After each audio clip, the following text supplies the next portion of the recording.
Welcome everyone to the very first episode of How to Win, brought to you by SportsPro Media and in partnership with NorthStar Solutions Group. I'm your host, Nick Meacham, CEO of SportsPro, and I'm excited to guide you through this brand new series where we explore what it truly takes to win in the business of sports.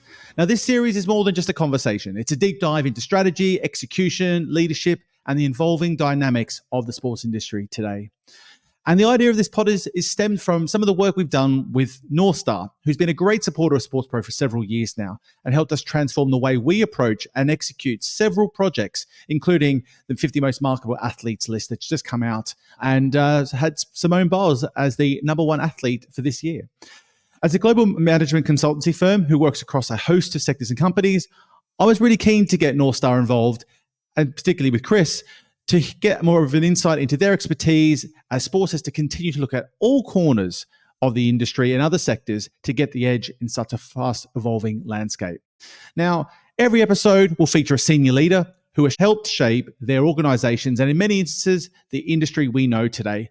Co-hosting this journey with me is Chris Collins, who's the CEO of NorthStar Solutions Group. Now, Chris, it's great to have you here with us. Before we dive into today's guest interview, why don't you tell us and our listeners a little bit more about NorthStar and what you do? Hi, Nick. Really excited to be here. Thanks for that great intro. I'm a president and CEO of NorthStar Solutions Group, and we're kind of a boutique strategy realization firm. And what we really focus on is working with our clients to help them realize the strategic goals that they set for themselves. So while there's a lot that we do, it really just kind of boils down into how do we help turn an organization's vision into reality. So we focus in a few key areas that kind of, when pulled together, help our clients succeed, primarily around building execution capabilities. So we're totally a strategy execution oriented firm, synergizing kind of the people, process, technology, data, helping to improve in those areas, but then also pull them together because they're mutually supportive. And then especially in this day and age, helping them really be able to really get around transformation and organizational change, make those efficient, make those lasting. And again, all of those kind of come together to help an organization realize their strategic goals. Well, transformation is something the entire industry is going through right now. So it is really good to have you on board, not only because of that expertise, but also the work you've done across a host of different projects in different industries where constantly we spend probably too much time looking internally and sometimes need to look outside of sports to really get the best practice on whether it be the strategy side or delivery and execution on new ideas and transformation. So Chris, tell us a little bit about yourself and how long have you been in the sector and working and what sort of major projects have you worked across? Yeah, sure. So my background actually, when I started my career, was in the military, the United States Army. And that's where I got my initial introduction to the importance of leadership, the importance of good planning, but even more so, good execution. Everything within the Army is around mission accomplishment, and it's kind of a no-fail environment. So you really need to learn how to bring everything together and execute on your strategy. So when I left the military and moved into the commercial sector, what I found was the corporate environments that I were in, there was not a shortage of strategic planning. Very, very well-educated, experienced C-suite executives, normally supported by the best strategy consulting firms out there. So strategy formulation did not seem to be the problem. Where we were seeing things kind of go awry was in that execution layer. And so how that strategy was cascaded through organizations, different processes, tools, just even people, culture, mindset, just was not as mature as what I had experienced in the military. And so my first couple jobs outside of the military were in the corporate world, and I found that applying some of those principles that I had learned in the military, but being able to kind of translate them into the corporate environment, I was finding success and was being recognized for kind of the go-to person if you needed something done, if you needed something executed right. And then I had an opportunity to kind of step out on my own and do that. So NorthStar was born. The name was purposefully chosen to kind of set that perception of a guiding type of element that can help you get to where you need to go. And that's what I set my sights on. First, a couple of clients found success, and the word kind of spread. And so after a while, we're being asked to pretty much take on anything and everything. So that's what led us to really wide a range of industries that we've supported, wide range of business functions within organizations, right? So we're not kind of a specialist, in terms of we're not, an IT, organization or a marketing organization or an operations organization. We're not a telecommunications organization or a sports industry organization solely. So what we ended up doing, what I kind of call it is, we solve common problems in unique environments. So we're able to bring some common practices that we've developed, learned in the military, honed in the corporate world to good strategy execution, but also realizing that different environments require different application of those. And so having a process where we're able to kind of assess what we can bring forward from other areas, and then what we need to kind of tailor or create bespoke solutions around for our specific clients. Well, with Chris, I have to say that with your background and expertise and previous experience, I think is exactly what the sports industry needs as it goes through such a transformation process. And so if anyone is looking to understand a little bit more about how to deliver better on execution, well, this execution and strategy, this podcast is definitely for you. And obviously reach out to Chris and the NorthStar team if you are interested in finding out more. But look, that is probably a scene setting. Now, I think it's time to get started. Our first guest is the always impressive founder of Bruin Capital, George Pyne. He's been a leading figure at ING and then set up Bruin, raising hundreds of millions to invest into companies servicing the business side of the industry.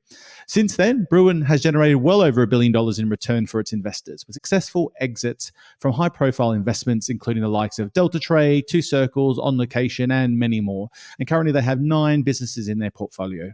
Now, George has certainly seen it all through his career, where before Bruin, he was at board level in C-level roles at ING and NASCAR at hugely pivotal times in their growth journey, and ultimately has a knack for knowing what winning in the sports industry should look like. So without any further ado, let's welcome George Pyne to the show. So, George, this podcast is all about how to win in sports off the pitch and in the boardroom. How do you classify winning as it relates to business and sports business through your years in the industry? I think it's building great companies that, transform over time and doing it in a good and honorable way. I think you want to do things in an honorable way and build great companies. And now you've been in the industry for a long time, in different very senior and impressive roles with IMG and IMG College and with NASCAR beforehand. You launched Bruin Capital in 2015 from memory.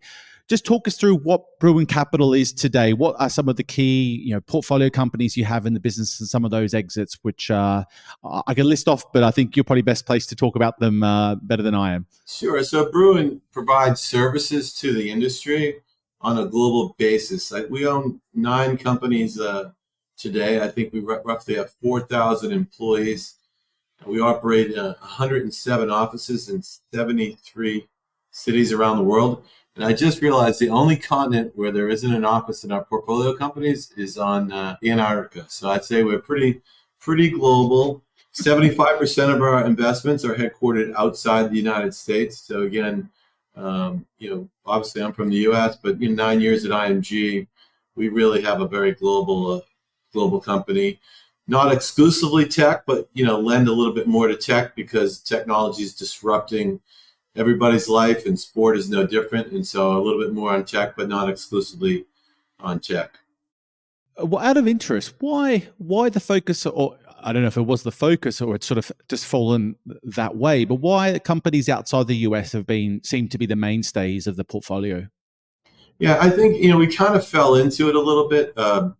We've been really started out by taking great European companies to America. So examples of that would have been Delta Trade and Two Circles, and it kind of worked out really well for them. I think when you look at the lower middle market private equity, which is really the space that we work in, or small growth capital businesses, our ability to open markets is very valuable. And so initially it started going to America, but now it's going all around the world. And so we really do have a global network. We have 14 Bruin advisors all around the world, and we have good intelligence and people on the ground in a lot of places that for the size companies that we invest in, we can really open up those markets. So it really became opening up the American market as a growth engine for great European companies. But now, we go to Australia, the Americas, in Europe, and back and forth. I mean, we have a company in Melbourne, Australia that signed up to Giro Italia really as part of our network. And so we really do open doors for these companies. And at the end of the day, nobody hires a company because it's a Bruin Capital company, but we do get people in the doors, and it's worked out well. And so when you're looking at some of these companies to bring into the portfolio, you're looking at a lot. You don't just pick a few and make a major investment in them. It's quite a big process from what I've understood in our previous conversations we've had before, George. Just talk us through, how do you get to a tipping point with a business where you decide that you're going to pull the trigger or make a key decision with one of these portfolio companies? What are the things you're looking for that give you the right winning formula with them? Yeah, probably the number one, there's two things. One is, do I think this company has growth fundamentals? Do I believe it's going to grow? And that's the first thing. If I don't believe it's going to grow, we can't invest. And then the second thing is, through our network, do you think we'll be able to add real value?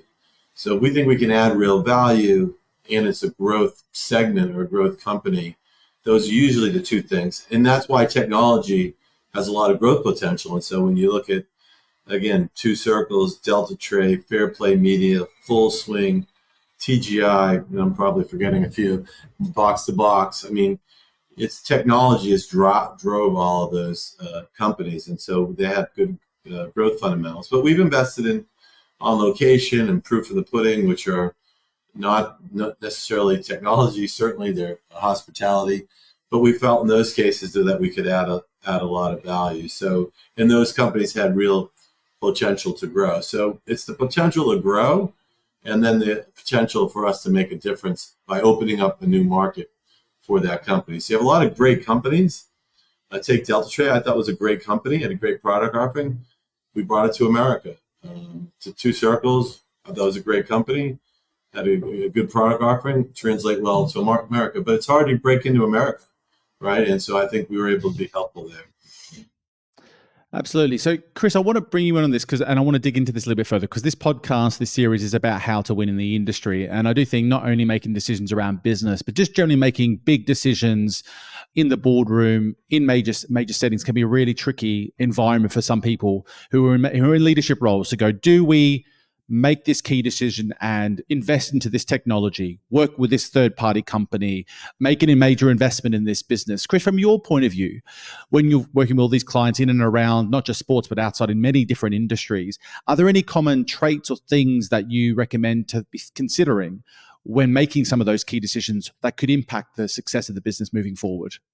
Yeah, I think, in addition to what George pointed out, and NorthStar, we focus really on the execution end of things, right? So that's another element where I would look at, especially within the private equity space, because you're looking usually at some pretty defined short timelines for getting a return. So obviously the growth potential, the new markets, but what's the ability of the organization as you get it to be able to execute on the strategy that the company's going to have for that exit? So what do they come with already? How are they predisposed? Do they have a culture around execution? What may be some missing puzzle pieces, so to speak? And then, as George mentioned, then how, from a private equity standpoint, if there are those missing puzzle pieces, how can you either through collaboration with across your portfolio companies or just through value add that the private equity company is bringing in, kind of cover those pieces? But I think,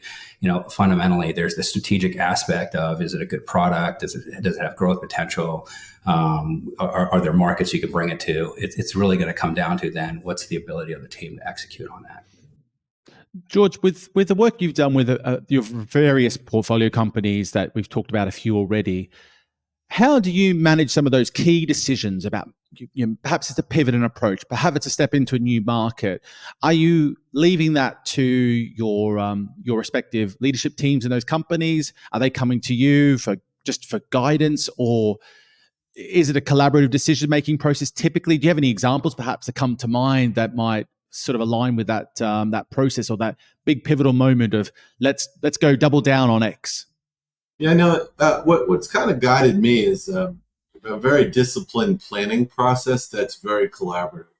So, like right now, we're meeting with our portfolio companies, myself and some of my teammates, and we're not like, it's okay, you're going to present a 3-year plan. Someone doesn't come in and present a 3-year plan. I personally have probably met with that each CEO 2 times before they presented the plan and say, hey, what are you thinking about this? This is what I'm thinking about that. How do we grow the company? What are our opportunities, strengths, and weaknesses? Where are we trying to get to financially? Okay, we want to get to this goal financially. What do we have to do to what are the action steps that have to take place to get there? And so if you start doing that collaboratively, say September, October, by the time you get to November, December, everyone's kind of on the same page, and kind of why you're there. And then what we do is we track it the rest of the year, every 30 days. So you work together to come up with a plan, very collaborative, and then you track that plan. The track strategy and the numbers. I always say that the numbers are like your cholesterol, your blood pressure, whatever those numbers nobody likes, right? And the numbers confirm your health. The strategy drives the health. So that strategy drives the numbers. And so what are you doing to help grow the business? What are these strategies? And look, sometimes those strategies don't work. But if you're checking in every 30 days, and then I have partners that are in between the 30 days I check in, and they're working in every single day with these companies, and I'm speaking to my partners on a weekly basis on where we are on those objectives. I've always found that you kind of have a consensus on the problems and you have a consensus on the opportunities, and you're kind of all pulling in the same direction. So that's kind of, I always kid, my wife taught me how to drive stick shift. I never changed motor oil in my life.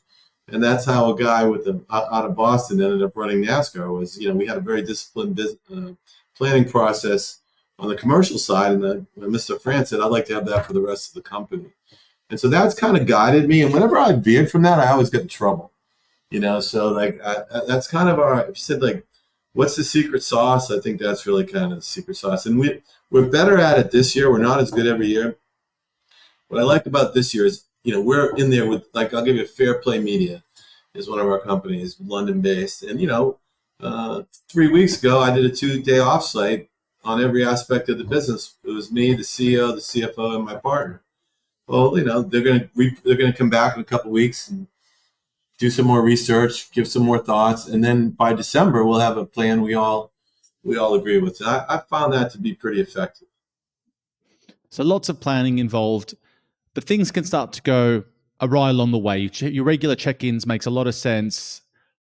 When do you have to really? Is it pull the ripcord or pivot away from that approach? Because you're talking about sort of year-long windows here, George, by the sounds of it. Have you had any instances where you've had to? Well, this where we're going. This is going pear-shaped. This is going the wrong direction. We've got to completely take a different approach now, or has that not been necessarily a problem? You've been because the planning's been robust enough that you haven't had that sort of issue come up? We have issues all the time. I don't know how many issues we have. We got lots of issues. But I think you're addressing those on your check-in meetings, and you're kind of adjusting, or, as an entrepreneur would say, you're pivoting. Pivoting means is you're changing, midstream. So, yeah, we're changing midstream all the time, but you're checking in and so we hang out where the opportunities are and where the problems are. And if we can't be helpful and we're not needed, we're happy not to. But yeah, no, absolutely. You're always pivoting. Things don't always work out the way that you think. You might have a good idea, but it's executed wrong. Or you might have a bad idea, right? And so, and obviously, you want to have a great relationship with the CEO, and you want the CEOs to really lead and us to help. Chris, George makes a point about balancing out whether it's the strategy or the execution that's the problem. And you've talked about that you focus a lot on execution. How do you diagnose that? Because I think everyone has that challenge to work out. I can think of a dozen examples that I've had in the last year or two where I'm like, was that a good idea that's just been poorly executed, or was it a bad idea to begin with? How do you diagnose that when you're looking at any sort of instance that I could think of? Is there a particular playbook on judging something in the business that might be needing to be adjusted? Yeah, I think like anything, there's some guidelines. There's not always a one playbook fits everything. So I think it's really how you set up. It kind of comes back to the data. Set up, how you're measuring things. And, there's a lot of discussion out there where it's kind of like, oh, it's about strategy or it's about execution. But it's about both, right? They should be equally kind of looked at. I actually wrote an article called Two Sides to Different Coins that kind of discusses that, where a lot of times it's looked at like the big coin is the strategy, and then like the little other side of the coin is the execution. And where I think it really works out better is when people kind of realize that they're equally important. You have to kind of invest in them the same. But to try to point to one or the other, you have to have good data, right? So one part of your data is looking at what should the strategy be? Where should we be? What are the trends? Are we agile enough to react to the data and pivot?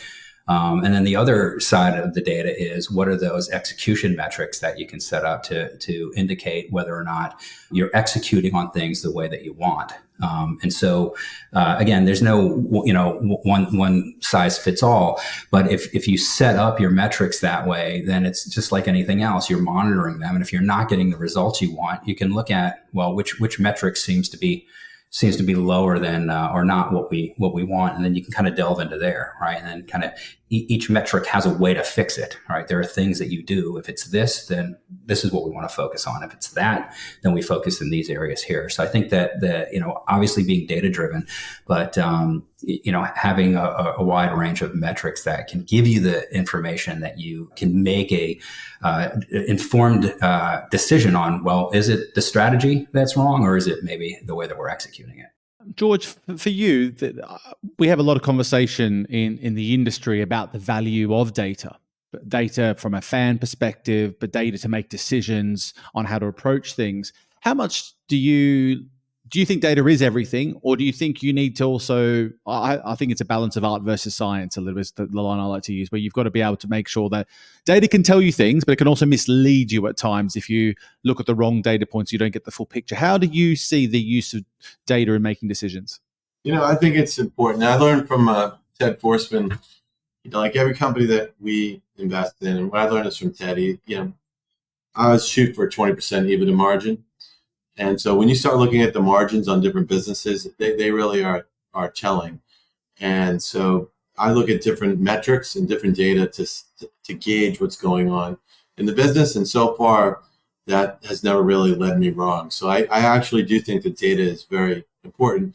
One of the things that's important is having a really good CFO and finance function, because that person is going to be assimilating that data for you.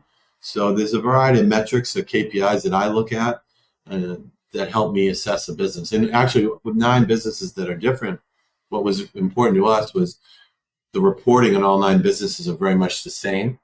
And that helps me quickly get down to the things that I want to know relatively quickly as to how this business is performing. And so far, over certainly 20 years of IMG and Bruin, it's never really steered me strong. Now, where the juice is the vision, right? The vision is unique, right? Your vision is seeing things other people don't see. But if you have a vision without the proper execution is nothing. So you got to execute. And what can make you special is having a vision. That might be a market. It might be a category. It's just seeing where things are going and be able to plan and anticipate. I think it's important. But a vision with no execution is useless. And so you got to be able to execute. Absolutely. One of the things that thinking about building winning businesses and winning teams in sports is the right sort of formula with regards to the leadership team that you have in place that you can trust to lead and steer the ship. And also ultimately the CEO and the person leading that company. I'm just curious, George, do you have any advice you would give to perhaps your portfolio company leadership about how much time you need to spend on being the line in the business versus on the business? How much do you need to be looking forward versus making sure you're executional? I hear conflicting numbers thrown around. I don't know if it's a percentage in your mind, but just what's your view and advice around that? Well, you kind of got to do both, right? And you have to adjust depending on priorities and situations. Clearly, the CEO, you want to have a vision. You want that person to be a leader. You want to inspire people. And then the CFO is the person that's helping you execute that vision thoughtfully. I mean, what happens is the companies start here and go to there. And the people that along the journey, the people you need change, right?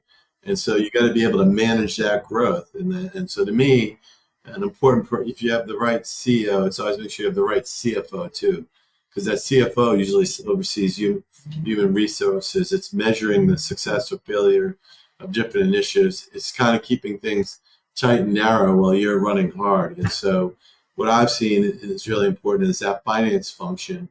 Your needs are here at one time, but when the company gets to there, they're different. And so that evolution over time is really kind of important. And the best things I see is a great CEO with a great CFO that can complement each other. Interesting. Chris, from your point of view, same sort of question. How do you see that mix? Is there an optimal one that you would recommend or suggest to anyone, and even whether it's through your own personal view or the work you're doing with your partners and clients? Right. No, I mean, I think it really comes down to leadership, right? And so from a leadership standpoint, you want to be at the kind of what we would consider like the decisive point, right? So where do you need to be? Where do you need to focus your effort? You have a team around you, and you need to be able to set that vision and empower them. But you're going to have potential differences in performance, different issues that they're addressing. So being able to put yourself in the right spot where you can make the most impact is I think just totally falls, on the leadership, and that is a leadership quality, right? Know where you can make the biggest impact. And so, I also wanted to reinforce, something George was saying in terms of the team, because as you mentioned, the team's going to evolve and the needs of the team are going to evolve. So if you're being vision focused and you're looking at what, at any given point in time, those kind of critical success factors are and what dynamics are needed in order to drive what you need at that time. Well, the team composition, both the way it's organized and even the people that are on the team, is going to evolve as well. So being able to kind of keep those aligned, and being able to assess, and it does come down to data as well. What types of skills do you need? What type of culture, behavioral types of aspects, cognitive type of aspects of your team, and being able to kind of keep those aligned as you're moving. Because the team that you start with, some may go all the way, but chances are it is not going to be the full team that you end with in really anything that you do. So you kind of have to pilot that as well. So to mitigate some of those challenges, I mean, some of the companies you have worked with, George, and have even in the portfolio today, are great at providing expertise and skills and other things to sports organizations to help them be more successful in operating. And the ones I think about is like the Two Circles and Delta Trays that you've successfully exited from, where they add a huge amount of value to the industry, and quite often are bringing expertise to the table they don't have within. How do you, I guess, make the decision? So put yourselves in in the seat of one of these companies, whether it be in sports or whether it be just one of the companies that you work with, George, or even your own. When do you decide you have to actually look for a third party to help you take the next step with your business? Because I think that's a tricky bit. Is some people try and work it all out themselves, and they can lose a lot of time versus getting expertise from outside and try and solve it on the cheap. What's your view, George, on how to look at that, whether it's, from your own lens, I guess? Well, I think it's funny. We've used different consultants over time to help us assess the situation. And it can be two things. It could be assess an opportunity, or it could help to assess the problem. And I think it's sometimes very healthy to have a fresh set of eyes in there to take a look. And they're going to see things differently, and they're going to have a certain expertise. So that's something I think we've used at various times in various situations. That's very, very, very helpful. The one thing you have to do when you're in my chair is you got to make sure that the manager team buys into that. And so that's the one thing, because I'm not going to be able to work with that company. The management team is. So what you have to convince the management team is, hey, listen, we're behind you 1,000%, but you have this opportunity over here. And, we don't think you're going to be able to get to that opportunity without getting some outside help. But why don't you hire this firm? You can manage them, you work with them, and then you tell us what you learn. So that's getting the buy-in from the CEO and CFO and the portfolio company is important. But absolutely, I think getting outside help on opportunities and problems, as you said, one, it gets solved faster. It's a little more expensive, but the expense is usually paid off threefold if it's the right situation in terms of the right consultant, and then the right opportunity or problem being solved. What's it worth? It's worth a lot. Chris, the same sort of question for you, really. I mean, obviously you work with different companies in that sort of guise. When do you think is the right time, or how do you get people to realize that's the thing they do need if they want to take the next step? Because often I think it can be a hindrance for a lot of companies and people. Yeah, so we are the third party in that discussion there. So, well, I mean, there's a particular actual private equity company that we worked with who had purchased a new or had acquired a POS product company, and they were essentially a team of engineers that had a decent product. But in order to scale, they were really looking at having them kind of be able to build out full kind of professional services team, customer success teams, and really take that to scale. So when I got involved, I think the key thing is, there's a goal that the private equity firm had that we were helping them achieve. But at the end of the day, I really needed to be able to, as George mentioned, work with that portfolio company's leadership. So being able to come in on their side, understand where they were, understand what the goals were, take an assessment of kind of their ability to achieve what they needed to achieve, and even through some self-discovery, where were their pain points, where do they feel they need help, and get that alignment rather than feeling like it's kind of top down being forced on them.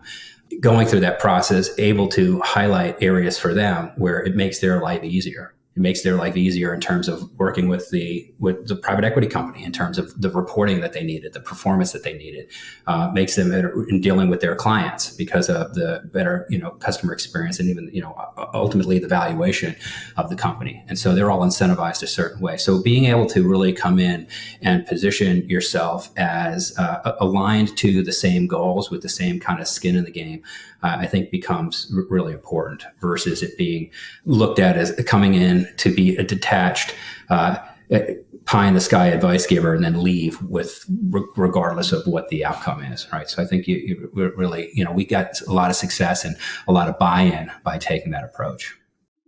I would guess that you'd probably find a lot of instances that without having that financial support and the confidence to come from the ownership group or the investors, most people wouldn't take that step. In the first instance, they have to have a lot of vision and really understand, have the confidence to make that investment. Depending on the size and scale of the company, obviously, if you're talking a scaled business already, then it might be a different ball game, that they probably already have that established. But if you're someone who've been building a business, you've been scaling this business for some time, never had to get external support, I'm guessing you would need that confident support from your stakeholders to pull the trigger on something like that. There's a lot of risk too, Nick, just to kind of cap it off, right? So there is investment coming in, and a lot of times the portfolio company, they've had a vision, they've wanted to do things, they haven't had the investment to do it, and now they do. And so there's an excited feeling about it, but then there's also a very kind of tenuous feeling about it, like, okay, we've got to now make good on all of this. So coming in and being part of kind of a risk mitigation plan in terms of being able to help leverage the funds that they have now to actually execute on the vision that they probably had for a while, and to do it well, and to do it within the vision of the investors. Again, connecting those dots helps put you on their side, that helps with kind of the acceptance of the help.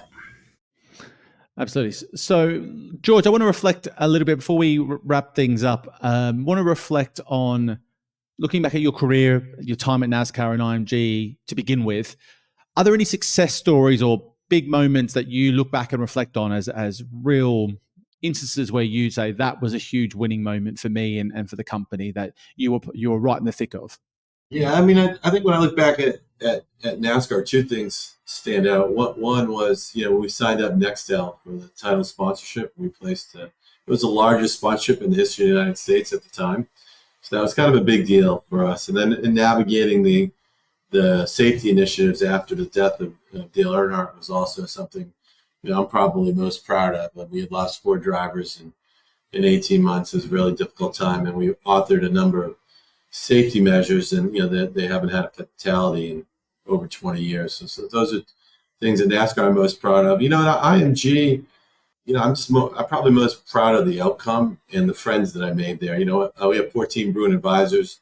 Many of them are old IMG colleagues. I mean, I think working at IMG, it'd be like going to Oxford or Cambridge or something. I just feel like it was a great company, and I made so many great friends that I'm still friends with now. And, I think at the time when you look at the outcome there was pretty good. So building the college business was a lot of fun. Building the business with the academy business we built was fun as well. So those are things I'm kind of proud of.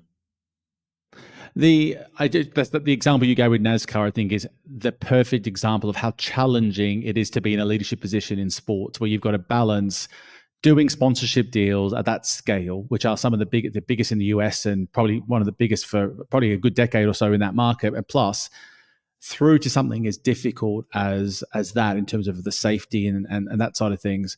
I always often say that people in those roles at sports properties, I don't know if you agree, George, but like that type of role and that position is about as hard as it comes in any business landscape. Yeah, no, the Earnhardt thing was the toughest thing I ever dealt with in my life. I mean, that was just a very difficult situation. We lost a 7-time champ on the final last of the Daytona 500 in front of 35 million on Fox. That was very difficult. There's a human element to that. That was, and then really changing the way an organization addressed communications, addressed the whole safety area. That was very challenging, but also you can hear it. I mean, most rewarding thing too, because we're able to really affect really positive change that has lasted for a long, long time. Built the first ever R&D center in the history of motorsports that committed just to research and development and trying to make the sport as safe and as good as possible. So I'm proud. You can see it in me talking about it. That's a long time ago. I'm still proud. I'm probably most proud of that. But you're right. When you run a federation, you have so many different. You're like running your own little country, and you have different constituents and different issues, and you just never know when you wake up that day what's going to happen. And so you have the commercial side, which is part of it, but really what everyone cares about is really the non-commercial side. And the intensity of the non-commercial side is off the charts. However, you're happy that it's off the charts because that's what drives the value and the interest in that particular sport. And that's what makes it so special, and that's what makes it so fun. Absolutely, well said. Now, looking to Bruin, you've been running the company for nearly 10 years now. I was almost thinking about it before coming in, thinking, not that it was still a new business, but it was relatively early in its journey. I mean, nine years in is not an early time in many businesses' journey, particularly in this day and age. What have been some of those real success stories? I mean, you could list off obviously all the different businesses you've successfully raised and exited from, but are there any couple that really stand out as a milestone or a success story that really jumps out at you? Well, you're kind of proud of everything, right? I mean, I'm proud I started this thing from a Regis temporary office. I didn't even have an assistant to help me answer the phone. And, here we are today, like I said, 24 countries, 6 continents, 4,000 employees, 9 companies. I'm really proud of that. I'm really proud of the geographic distribution of the company. And look, we're not perfect. We make mistakes and all that, but I am proud of what we built, right? And if you told me that we would be where we are today 10 years ago, I'm not sure I would have had boasted it to those kind of numbers. So that's the good news. The bad news is Rome wasn't built in a day, but it burned down in one. So we can't really rest on laurels, and we got to work it up every day, work hard to get people's trust. And it's really fun too to see other people succeed, to see the owners of Delta Trade succeed, to see the guys that own Two Circles succeed. Just to see other people delivering for the NFL and on location. It's just fun to see things. It's fun to see, hey, you come in, you tell someone, look, this is what our vision is, and you love to see them succeeding on the journey. To me, that gives me a great satisfaction. And I tell everybody, which so far is true, like, you're lifelong friends.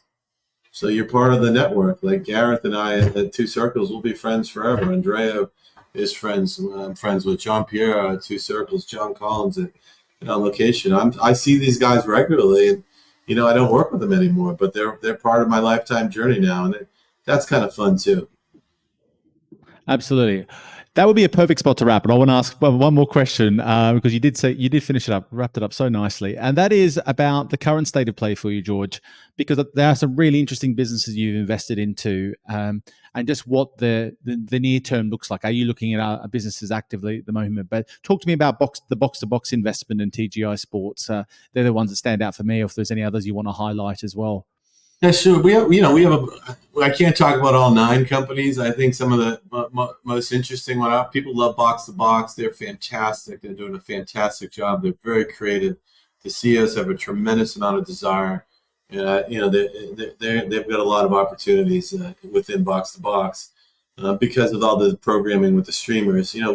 TGI, when you think about virtual signage, what does virtual signage mean? It's one-to-one advertising. It's a technology that provides me to have ads for Nick and ads for Chris on the same broadcast. So I think that's a fascinating place. And even a company Full Swing, which will allow me someday sitting in New York to play you in London in our garage and play against each other in golf. So some of the technologies that you're able to see and deploy on a global basis, it's really kind of exciting to see the world change and in those little worlds be a kind of the forefront of those changes. Well, congrats for everything you've done so far in this in these 9+ years, George, with Bruin in particular, but indeed prior to that. I really appreciate you joining Chris and I to give us a bit of a sense of what you see works in and building a business in this industry in this day and age. Thanks very much for joining us. Well, it's my pleasure. First, it's great to see Chris. Chris used to work at an ice cream shop that I used to go to as a kid. My grandfather took me there when I was delivering flowers. He's a good man from Mendon, Mass. That's right. It's always Thanks, George. It was such a great session. Appreciate it. It's such a small world indeed. Thanks, guys.